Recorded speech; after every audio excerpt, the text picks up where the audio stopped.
안녕하세요.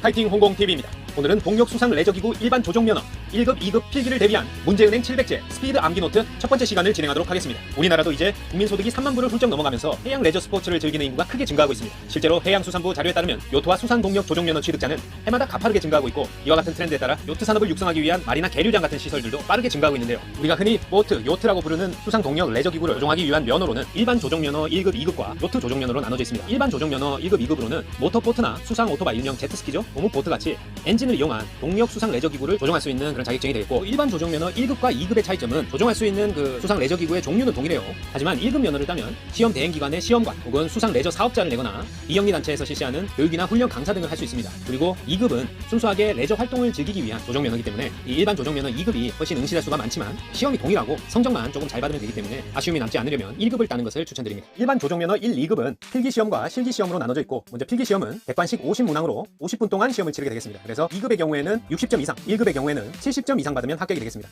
문제가 동일하기 때문에 70점 이상 받는 게 그렇게 어렵지 않습니다. 그래서 1급에 응시하는 게 좀 더 낫다고 생각합니다. 그리고 실기시험은 필기 합격한 날로부터 1년간 재접수가 가능하고요. 2급의 경우 60점, 1급의 경우 80점 이상 받으면 합격하는데, 어차피 교육기관을 통해서 교육을 받으면 이것도 충분히 80점 이상 받을 수 있습니다.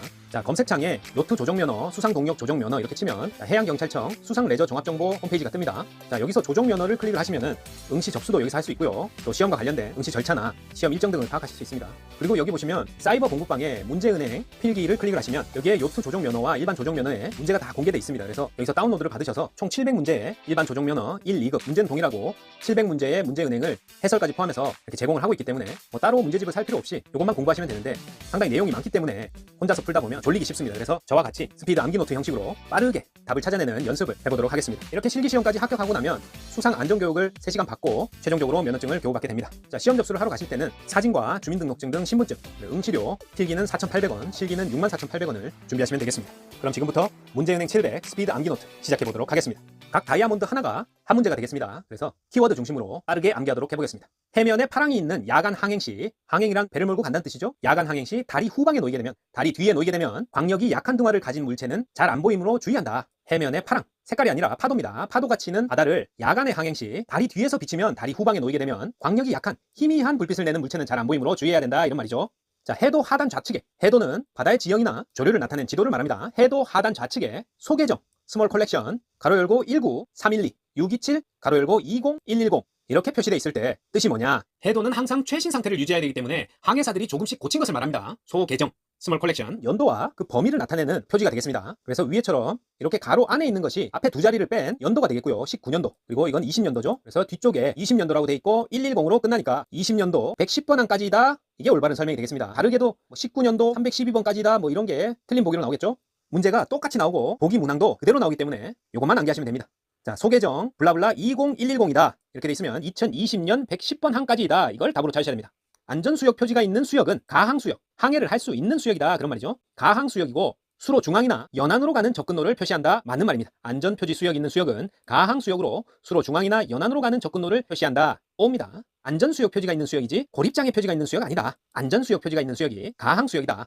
남해안은 지역마다 조차가 다르고 조차도 큰 편입니다. 남해안은 지역마다 조차가 다르고 조차도 큰 편이다. 조고 높이, 밀물 썰물 때 바닷물의 높이죠. 조고의 높이는 밀리미터까지 사용된다 하면 틀립니다. 센티미터를 사용합니다. 조고 높이는 센티미터다. 그래서 보기에 밀리미터가 사용된다, 틀린 답으로 찾으셔야 됩니다. 조고 높이는 센티미터, 조고 센치. 자, 썰물 때인 저조시, 썰물이 저조입니다. 낮을 저, 물이 빠져서 수위가 낮은 저조시라도 조고의 기준면인 해도상 수심보다, 지도상, 바다의 지도상 수심보다 수위가 더 낮아질 수 있음을 주의해야 한다, 오입니다. 다음 중 옳은 걸 찾아라 했을 때 썰물 때인 저조시라도 해도상 수심보다 수위가 더 낮아질 수 있음에 주의해야 된다, 오. 창조, 크리에이션 창조 아니고요. 이 창조란 수면이 가장 낮은 저조에서 밀물인 만조까지의 사이를 말합니다. 저조에서 만조까지의 사이를 창조라고 한다. 그러니까 저조였다가 만조가 되는 것, 그게 창조라는 말입니다. 물이 차는 겁니다. 반대로 만조에서 저조까지, 고조에서 저조까지를 낙조, 물이 빠지는 낙조라고 합니다. 그래서 창조는 이 조석 간만에 차죠. 간만에 차, 조석 때문에 해면이 높아지고 있는 상태를 말한다. 물이 차고 있는 상태, 창조다. 그래서 창조 때 유속이 가장 강한 방향으로 흐르는 조류를 창조류라고 합니다. 창조 때 유속이 가장 강한 방향으로 흐르는 조류를 창조류라고 한다. 그래서 보통 고조 전후 3시, 고조 전 3시에서 고조 후 3시까지, 고조 물이 가장 높았을 때 만조 전후로 3시, 그때부터 물이 가장 낮은 저조의 전후 3시, 저조의 전후 3시간까지 흐르는 조류이다. 틀렸습니다. 이거 시간 다 빼면 고조에서 저조까지 흐르는 조류다 이런 말이죠. 자, 고조 높은 데서 낮은 데로 흐르는 건 아까 낙조라고 했죠. 물이 빠지는 거니까 낙조고, 물 수위가 떨어지는 낙조고, 창조는 수위가 높아지는 것, 물이 차는 걸 말합니다. 창조와 낙조의 의미 확실하게 넣어두시고요. 자, 백중사리라고 하면 사리 중에서도 조차가 큰 시기를 말합니다. 백중사리, 음력 7월 15일을 백중이라고 한다. 음력 7월 15일 백중, 해수면이 가장 낮아져서 육지와 섬, 도서가 연결되는 시기입니다. 이때가 백중사리다. 그래서 고조시의 해수면은 상대적으로 낮아. 벌써 틀렸죠? 고조시의 해수면이 낮지 않죠? 높겠죠? 제방 등의 피해가 없다? 틀렸습니다. 저조시겠죠 이게? 자, 파도를 뜻하는 용어, 바람이 해면이나 수면 위에서 불 때 생기는 파도가 풍랑, 파랑입니다. 바람이 해면 위에서 불 때, 바다 위에 불 때 생기는 파도가 풍랑, 파랑이고, 너울은 이 풍랑에서 전파된 파도, 이 전파된이 키워드예요. 전파된 파도고, 바람에 직접적인 영향을 받지 않는다, 옵니다. 너울은 바람에 직접적인 영향을 받지 않는 전파된 파도다. 하지만 파랑이나 풍랑은 바람에 의해 생기는 거죠. 그래서 현재 해역에 바람이 불지 않더라도 생길 수 있다. 이건 너울에 대한 설명이죠. 파랑은 바람이 있어야 생깁니다.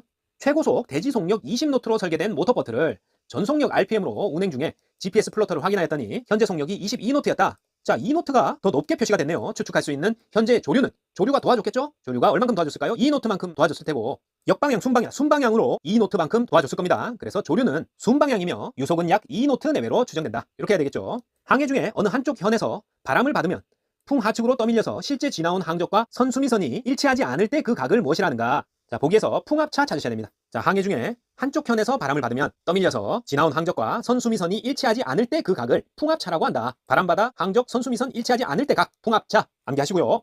조석표의 사용 시각은 24시간 방식입니다. 조석표의 사용 시각을 물어봤다. 12시간 방식 아니고 오전과 오후를 구분하여 표기된 24시간 방식이다. 보기를 찾으셔야 됩니다. 조석표 24시간, 조석표 24시간입니다. 12시간 방식이다 나오면 틀렸다. 맑은 날 일출 후에 한두 시간은 거의 무풍 상태였다가 태양 고도가 높아짐에 따라, 자, 바다가 있고 여기 육지가 있으면은 육지가 더 빨리 데워지죠. 해가 떴을 때 태양 고도가 높아짐에 따라 육지가 빨리 데워져서 공기가 위로 올라가서 이동을 했다가 바다에서 다시 차가워져서 아래로 내려온다. 그래서 이렇게 육지 쪽으로 바람이 불겠죠. 자, 해류풍에 대한 설명인데, 자, 낮에는 바다에서 육지 쪽으로 붑니다. 바다에서 분다. 바람이 시작되는 곳 이름을 붙여서 해풍이 불고, 낮에는 해풍이 불고, 밤에는 반대로 육풍이 분다. 낮, 바, 밤, 육, 낮, 바, 밤, 육입니다. 낮에는 바다풍, 해풍, 밤에는 육풍. 그래서 자, 1번은 낮이니까 낮, 해상 쪽에서 바람이 불기 시작해서 오후 1시, 3시가 되면 가장 강한 해풍이 불며 일몰 후에는 일시적으로 무풍 상태가 되었다가 육상에서 해상으로 육풍이 불겠죠. 그래서 낮, 바, 밤, 육이다. 낮, 해, 밤, 육. 낮에는 해풍, 밤에는 육풍. 자, 일반적으로 땡땡이 땡땡보다 강하고 불어나가는 범위도 넓다. 반면에 땡땡은 약하고 범위도 좁다. 이것도 해풍과 육풍의 비교인데요. 해풍이 강합니다. 해풍이 강하다. 그래서 해풍이 육풍보다 강합니다. 그리고 육풍이 약하고 범위도 좁다. 해풍이 강하고 불어나가는 범위도 넓다. 기억해 두십니다. 바다 안개, 해물을 말하는데요. 해상 안개의 80%를 차지하며 범위가 넓고 며칠씩 지속됩니다. 그래서 지속 시간이 짧다 하면 틀려요. 해무는 범위가 넓고 며칠씩 지속된다. 기억해 두시고요. 동쪽과 남쪽 사이에서 불어오는 풍향을 남동풍이라고 합니다. 맞겠죠? 동남풍 아니고 남동풍이다. 왜냐? 방향을 8방향으로 표시를 했을 때 동서남북하고 남동 남서, 북동 북서 이렇게 8방향으로 표시했을 때 남과 북을 먼저 쓰고 동서를 붙입니다. 그래서 남쪽과 동쪽 사이다 그러면 남동풍이지 동남풍 아니다. 약 155도 방향에서 불어오는 풍향은 남남동풍입니다. 자, 16방위로 나타냈을 때 4방위가 90도죠. 동서남북은 각각 90도 범위고 8방위는 그 반이니까 45도, 16방위는 22.5도씩을 뜻하니까 일단 155도가 어디쯤 위치하고 있느냐 봐야 되고 180도가 정남을 의미하죠. 그리고 거기서 마이너스 22.5도 하면 157.5도가 되겠는데 거기는 16방위 중에 그래도 남쪽이랑 가장 가까운 동쪽이니까 157.5도보다 더 크게 되면 남남서고요. 작게 되면 남남동이겠죠. 자, 첫 번째 기준이 157.5니까 그거보다 작으면 남남동이 되겠고 그거보다 크고 180도 사이에 있다. 그러면 남남서가 되겠죠. 그래서 155도다 그러면은 남남동이 되겠습니다. 자, 실제로 방위를 22.5도 단위로 이렇게 끊어서 생각해야 되니까 약간 시간이 걸리는 문제입니다. 이런 건 뭐 똑같이 나온다고 하니까 그냥 외웁니다. 155도는 남남동이다. 태풍의 가항 반원과 위험 반원. 가항이니까 항해할 수 있다는 얘기고 위험 반원은 위험하다는 얘기겠죠. 그 반원에 들어가면. 설명 중 바른 것은 했을 때 위험 반원의 후반부에 삼각파의 범위가 넓고 대파가 있다. 자, 맞는 말입니다. 요거 찾으셔야 됩니다. 태풍의 가항 반원은 좌측 반원이고요. 위험 반원은 태풍의 우측 반원입니다. 우리나라에 태풍이 접근할 때 태풍의 우측에 들어왔다 그러면은 훨씬 위험하다고 그러죠. 태풍의 우측 반원에 우리나라가 들어왔을 때 큰 피해를 주게 되겠습니다. 그래서 일단 다른 보기들은 다 틀렸고 위험 반원의 후반부에 삼각파 나온다. 그리고 대파가 있다. 이게 맞는 답이 되겠습니다. 이 우측 반원, 위험 반원 중에서도 전반부에 최대 강풍이 있고 선박이 태풍 중심으로 휩쓸려 갈 수 있는 가장 위험한 반원이 되겠고 태풍 중심에서 50km 이내는 삼각파, 그리고 우측 반원의 후반부에는 삼각파의 범위가 넓고 대파가 있다. 이게 설명이 되겠습니다. 어쨌든 위험 반원 후반부에 삼각파의 범위가 넓고 대파가 있다. 옵니다. 태풍의 선박의 위치에 따른 피항법으로 바르지 못한 것은 풍향이 시계 방향으로 우회전하면 선박은 태풍 진로의 우측 가항 반원에 위치한다. 틀렸습니다. 선박은 태풍의 우측 반원, 위험 반원에 위치하게 되고 RRR 피항법으로 피항을 한다. 그래서 시계 방향 우전하면 위험 반원이다. 그리고 좌전하면 가항 반원, 좌측 반원인 가항 반원에 위치하고 LLS법으로 피항한다. 그래서 우전이니까 RRR, right 법이겠고 좌전이니까 left 피항법이겠죠. 그래서 우전하는데 가항 반원 아니고 위험 반원이겠죠. 위험 반원에 위치한다. 자, 예인시 주의할 점 중 바르지 못한 것은 예인줄의 길이는 풍파가 강할수록 평소보다 짧게 하는 게 좋다. 틀렸습니다. 상식적으로 생각해봐도 풍파가 강하면은 서로 부딪히지 않기 위해서 예인선이 좀 길어야 되겠습니다. 충분히. 그래서 보통 예인선과 비예인선 길이 합의 3배 이상으로 예인줄을 길게 한다. 그래서 풍파가 강할 때는 더 길게 한다. 그래서 짧게 한다. 틀렸습니다. 구명뗏목 탑승법에 대한 설명으로 바르지 못한 것은 최대한 빠르게 물속으로 입수한 후 뗏목으로 올라탄다. 자, 미친 짓입니다. 굳이 물속에 뛰어들 필요 없어요. 체온과 체력 감소를 예방하기 위해서 가능한 물속으로 들어가지 않고 탑승해야 됩니다. 야, 큰일 났다. 뗏목에 탑승해. 붕덩 올바르지 못한 행동이다. 구명뗏목의 승선 완료 후에 즉시 취할 행동에 관련된 지침은 행동에 관한 지침, 행동지침서입니다. 너무 쉬운 문제. 구명뗏목 승선 완료 후에 즉시 취할 행동에 관한 지침이다. 행동지침서. 지상 일기도의 열대 저기압 분류 문자기호 중에 바르지 못한 것은 태풍, 타이푼, T 맞고요. 열대폭풍, 트로피컬 스톰 맞겠죠? 그 다음에 위험 열대폭풍, Severe Tropical Storm. 하지만 열대 저압부는 TL 아니고 L이나 TD, 트로피컬 디프레션으로 표시합니다. 열대 저압부는 TL 아니고 L이나 TD다. 열대 저압부 디프레션입니다. 열대 저압부는 17m/s 미만, L이나 TD로 표시한다. 그리고 태풍은 33m/s 이상, T로 표시하고요. 넘어가겠습니다. 구명뗏목이 바람에 떠내려가지 않도록 바닷속의 저항체 역할과 전복 방지에 유용한 것은 구명뗏목의 닷 역할이죠. 바람에 떠내려가지 않도록 바닷속 저항체 역할, 전복 방지 역할을 하는 것은 해묘입니다. 해묘. 자, 그림과 같이 낙하산같이 생겨서 오랫동안 배를 한 곳에 머물도록 하기 위해서 조류에 저항하는 그런 역할을 하는 것이 해묘다. 자, 구명뗏목의 의장품인 행동지침서의 기재사항으로 바르지 못한 것은 침몰하는 배 주변 가까이에 머무를 것. 당연히 그냥 읽어도 이상합니다. 침몰하는 배 가까이 머물러서 좋을 게 없겠죠? 침몰하는 배에서 신속하게 멀리 떨어져야 됩니다. 그래서 행동지침서의 기재사항으로 바르지 못한 것, 침몰하는 배 주변 가까이에 머무를 것, 틀린 답으로 고르셔야 됩니다. 수동 팽창 시 구명조끼에 대한 바르지 못한 설명은 자, CO2 팽창 후에 부력 유지를 위한 공기 보충은 필요 없다. 수동 팽창 시 구명조끼는 공기 보충 해줘야 됩니다. CO2 팽창 후 부력 유지를 위해 공기 보충 필요 없다 하면 틀리고 공기 보충 꼭 해줘야 된다. 수중에서 장시간 부력 유지를 위해서는 수시로 빠진 공기를 보충시켜줘야 되는 단점이 있다. 수동 팽창 시 구명조끼 공기 보충 수시로 해줘야 된다. 조난 신호 장비에서 바르지 못한 설명은 신호 홍염 오고요. 자, 발연부 신호 불을 붙여서 손으로 잡거나 배 위에 올려놓으면 3분 이상 연기를 분출한다. 위험합니다. 발연부 신호는 이 연기가 나고 손으로 잡거나 배 위에 올려놓으면 화상을 입거나 화재 위험이 있습니다. 그래서 상당히 고온 힘으로 손으로 잡아서는 안 되며 화재 위험이 크므로 점화 후에는 물에 던져서 물 위에서 연기를 낸다. 자, 하나만 정확히 암기를 하고 계시면 그 뒤에 거 옳은 거 안 읽으셔도 됩니다. 조난 신호 장비 나왔다? 바로 발연부 신호 찾으시면 됩니다. 손으로 잡거나 배 위에 올려놓는다 돼 있네? 에이, 틀렸어. 이렇게 바로 찾으시고 넘어가셔야 됩니다. 자, 화재 종류와 효과적인 소화기 연결 바르지 못한 것이네요. A급은 일반 화재, 가연성 물질로 인한 화재인데요. 자, 포말 소화기나 분말 소화기 사용하는 건 맞습니다. 하지만 C급 화재, 전기 화재인데요. 전기 화재 C급 화재는 거품 나는 포말 소화기는 부적합합니다.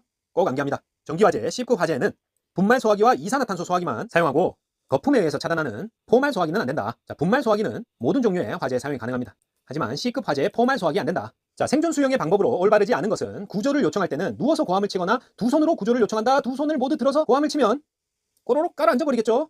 자, 두 손으로는 에너지 소모가 많고 장비를 놓치기 쉽고 몸이 가라앉을 가능성이 있기 때문에 한 손으로 흔듭니다. 그래서 두 손으로 구조를 요청한다. 틀린 방법입니다. 자, 무동력 보트를 이용한 구조술에 대한 설명으로 잘못된 것은 보트는 선미보다 선수 방향으로 익수자를 유도한다. 틀렸습니다. 자, 무동력 보트의 선미가 선수보다 낮고 또 스크루가 없기 때문에 선미로 유도하는 것이 훨씬 효과적입니다. 무동력 보트다 선미로 물에 빠진 사람을 구출합니다. 그래서 선수 방향으로 익수자를 유도한다. 틀린 답이 되겠어요. 자, 수상 임용 구조 시 우선순위는 일단 직접 수영을 해서 구조하는 것은 생각지도 말아야 됩니다. 수영 잘한다고 무조건 물에 뛰어들어서 구조한다? 영화 같은 일은 일어나지 않습니다. 물 밖에서 구조한다. 어떻게든 물 밖에서 구조할 방법을 찾습니다. 그리고 두 번째로 간접 장비를 사용해서 구조한다. 맨 마지막이 직접 구조, 맨몸 구조입니다. 그래서 물에 빠진 사람을 발견 시에 두 가지만 생각해야 된다. 첫째, 수영에 자신이 있어도 직접 구조, 맨몸 구조는 고려하지 않는다. 둘째, 수영에 자신이 있어도 수영을 제외한 다른 구조 방법, 간접 구조 방법, 장비를 이용한 구조 방법을 고려해야 됩니다. 그래서 물 밖, 간접, 직접 순입니다. 선박 충돌 시에 조치사항으로 가장 옳지 않은 것은 자, 침수량이 배수량보다 많으면 배수를 중단한다? 살기를 포기하는 거죠. 이제 절대 중단하면 안 되고 침수량이 배수량보다 많더라도 배수를 중단하면 안 된다. 대량 유입되는 물을 감당할 수 없을지라도 완전히 부력이 상실되기 전까지는 시간 확보를 위해 배수를 중단해서는 안 됩니다. 자, 이상입니다. 듣기로 100% 합격하는 동력 수상 레저기구 일반 조정면허 1급 2급 필기 문제은행 700제 스피드 암기노트 첫 번째 시간은 이것으로 마치도록 하겠습니다. 파이팅 홍콩TV 구독, 좋아요 부탁드리고 저는 2편에서 더 알찬 내용으로 찾아뵙겠습니다. 감사합니다.